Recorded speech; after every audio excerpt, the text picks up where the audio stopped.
Sa scene na ito mula sa K-drama Love and Saint, makikita natin bakit nga ba tinuturo ni Jesus na yung paghihigante ay dapat lamang ibigay or isurrender ito kay Lord Jesus. Panoorin natin to. 상상 몫을 얻는 카타르시스가 때론 자기 회복을 시켜주기도 하죠. 제 상담이 그래도 꽤 쓸모가 있었나 봐요. 우울과 불안, 자살 충동 지수가 전보다 훨씬 낮아졌네요. 옥지사님 말로는 취업도 하셨다던데. 그냥 건물 청소요. 축하해요. 상담은 지금처럼 자주 안 나오셔도 돼요. 한 달에 한 번. 그 정도면 괜찮으실 것 같은데. 네. 그럼 가시죠. 근데요, 선생님. 그 상상을 정말 현실로 만들면 안 되겠죠? 저 영지 씨, 상상 목수는 그냥 상담 방식의 일종. 알아요, 저도. 그냥 한번 해본 말이에요. 예.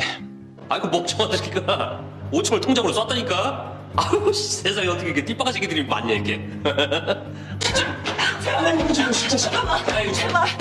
돈 좀 돌려줘. 내가 이렇게 부탁할게. 제발. 아우 진짜. 아우 씨. 미치겠네 진짜. 야 오지 말라 그랬잖아. 오지 말라 그랬지. 오지 말라고. 자기 뭐 잘못한 거야 진짜. 한게 뭐 있다고. 서울 동진구에서 벌어진 흉기 난동 사건은 과거 사기 피해자가 가해자에게 보복을 가한 사건으로 알려진 가운데 경찰 조사 결과 얼마 전까지 그를 무료 상담해온 상담사가 오히려 보복을 종용하는 상담을 해온 것으로 알려져 논란이 커지고 있습니다. Yung kwento lang nito, yung quick summary niya is ang psychologist, counselor yung lalaki, and yung isa naman is actress. So itong kwento na to nagpapatungkol to about empathy.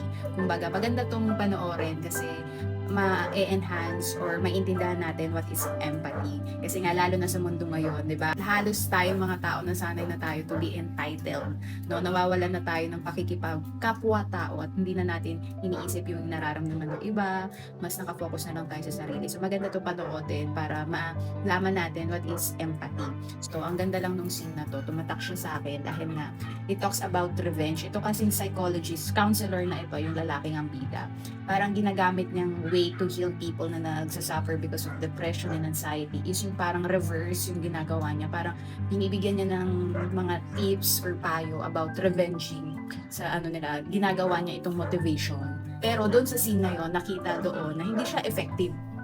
Kasi nga, yung babae doon, nakita niya bigla sa work yung taong naging dahilan ng depression and anxiety niya dahil na-scam siya sa pera. So, nakita niya yon out of nowhere. So, na-trigger yung babae and nagawa niya tinusok niya itong lalaki. So, hindi ko alam kung pwede banggitin dito. So, tinusok niya. So, yun yung naging grounds para mahuli siya ng mga police.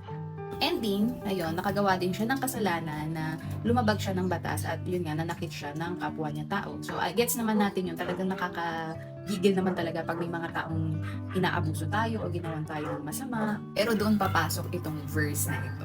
Sinasabi nga ni Lord, do not take revenge, leave room for the justice or righteous anger of God. So, ang ganda na itong promises na to kasi alam ko naman lahat tayong mga tao may mga kanya-kanya tayong stories na hindi magaganda at masasakla. Pero ito yung nagpapatunay na God loves us so much. Yun nga to the point na, di ba, sinacrifice niya yung buhay niya for us. And dito sa verse na ito na tinuturo niya dito na kahit anong pangit yung nangyari sa atin, ginawa sa atin, we can trust God na bigyan tayo ng justice. And justice na yun is righteous anger. So, kumbaga, wag mo nang dumihan yung kamay mo, ipaubaya mo na kay Lord. Thank you for watching and God bless.